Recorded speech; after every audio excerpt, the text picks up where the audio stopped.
Hi all, week 5, can you believe it? Onward and upward. So I was asked an interesting question today and I want to turn it your way. I was asked if I could lecture on anything for an hour and I would have no time to prep and no time to research and actually no time to even think about the topic, just to answer quickly, what would I lecture on? So I want you to think about that. What would you talk about for an hour, which really is a pretty long time? And are you knowledgeable enough about that you would feel confident to fill an hour's time and teach people something?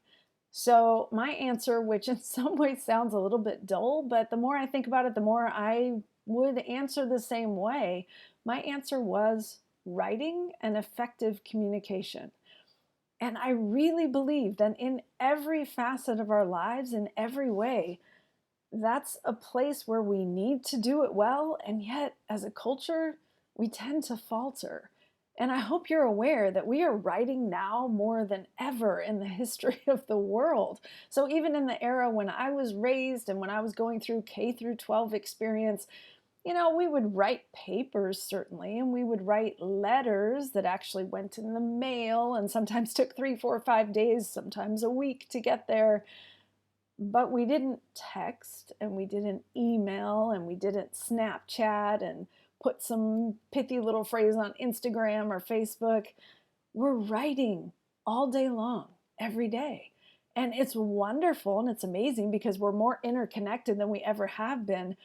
But how aware are we really of what we've been talking about in this course, which is Aristotle's rhetorical triangle, the arc of story, and the impact that we're having with our words as we communicate? How intentional are we? I think most of us just assume that context will be sufficient, that we're getting our meaning across well enough.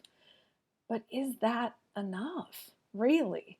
And where I want to land this week is in focusing on purpose. So I've been pressing and pressing and pressing you on audience.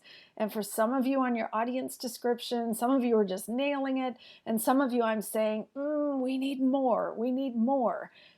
And what I'm trying to train you to do is to think about your own audience every time you write. Not just for this class and not just for some kind of falsified audience, but every time you write an email at work, to not just think, okay, I'm sending this to this team. Here we go, just got to get through the purpose. I want you actually thinking about who's on the team, how did they do with the recent wildfires?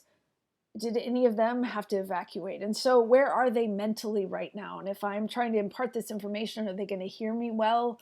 Or are they going to be a little bit distracted by what's going on in their lives? How has COVID affected them? And are they feeling stir crazy, or have they had people pass away from it that were dear to them? And so should I be more sensitive about this, or should I use this kind of language? So audience, very critical. And the better you can train yourself this term in this class to think it through in great detail with all of the little picky things that I'm asking you to think about, the better you can do that, I guarantee you, the more effectively you will communicate, not just in the papers that you write while you're here with us in school, but in the emails that you write, in the texts that you send, in everything that you do when you're communicating with other people. Okay, purpose. Seems self-evident, doesn't it? Just seems obvious, but that's where we falter. So we're trained way back in our early grade school days to follow what the teacher says is our purpose. So you're asked to write a paper on motorcycles. And so you pull out, in my day, your World Book encyclopedias, you look up some articles on motorcycles, you decide your angle, and you try not to plagiarize, and you produce a work that's basically a regurgitation of what other people have done, right? That's somebody else's purpose. And that's okay when we're training and when we're learning and when we're going through kindergarten all the way up through high school. That's okay. But once we hit the collegiate level, we're trying to push you to come up with something new. So that's where I want you to learn, and some of you have, but I want you to make sure in everything that you do that you have learned to make that transition from someone else's purpose to your own. Even if it still is someone else's purpose, how do you make it your own? So in a class like this, sometimes I am well aware it can feel like jumping through a hoop. All right, I have to do this and I really don't have time this week and I've just got to get this kicked out. When you stay in that place, your writing will never be as good, right? And if you can train yourself to read an assignment early on and then give yourself time to think about it as you're driving, as you're doing dishes, as you're walking around your house, whatever it might be, ponder the assignment and find your own purpose in it. So it might be a way that you relate it to your home life, you relate it to some kind of healing that you're trying to do, you relate it to somebody else in your life who needs to hear the good word from you. You relate it to your work, whatever it might be. And I'm not just talking about our course, I'm talking about every course that you take with us and frankly, everything that you ever write. How do you start with the assignment, whether it comes from a teacher or a professor or from the workplace or from the situations of life? Start there and then add you to it. Find your passion, find your purpose in it. Even if I said, I would like all of you to write a report or a story about carpet. I'm just trying to pick something that's not terribly fascinating to me. So if you have carpet beneath your feet, look down. I happen to have wood floors beneath my feet, but let's say it was carpet. If you had to write a story about carpet, where might you start?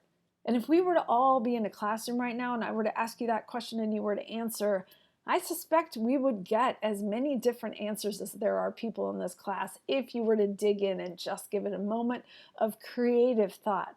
And that's where we're trying to push you this week, is to tap into your own creativity. And so stories might be looking into what the fiber content is, looking into what it takes to sell carpet, what it takes to lay carpet down. Those are some of the practical things, but it could be that the color resonates for you and it reminds you of a grandparent's home, or you imagine if this carpet could speak, what would it say, and who are the people who've walked across it and cried standing on it, or had arguments, or kissed somebody else, whatever it might be. You could come up with any kind of purposes that are meaningful to you. So in your assignment for this week, I'm asking you to essentially come up with your own assignment. Come up with a purpose that is meaningful for you. And I hope that you see that every assignment in this class is very strategically written to push you into something a little bit new. So push you into thinking about purpose on your own, striving for that in everything that you do. Pushing you, as we did last week and the week before, to think about point of view and the importance of that. That even if your point of view is your own, you've got to own it, be intentional about it, dive deeply into it, and understand it well so that you can communicate well with the audience that you're speaking to and understand your own purpose. And here's what I want you thinking about this week, that your own purpose should be your own. So take whatever hoop or whatever purpose you've been handed by life, however it may come to you, how do you make it your own? So that if I were to read it and I know you well enough, I could, with no name on the top, tell whose was whose. That yours would not sound like anybody else's because it's uniquely yours. So how do you find that voice? We're not in writing trying to create people who all sound the same, some kind of formulaic writing. Oh my goodness, how boring that would be to read. So we're trying to help you find your voice in the written word and your purpose every single time you write. Blessings on you as you move through the week, and please don't hesitate to let me know if you have questions about the comments that I'm giving you. Keep in mind that you can do a revision if you have time, and if you're worried about your grade, if you're interested in that, look on the syllabus. The instructions are there.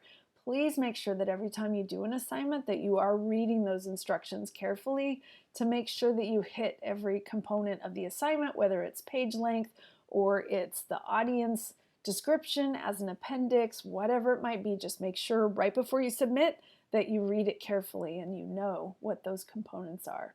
God bless.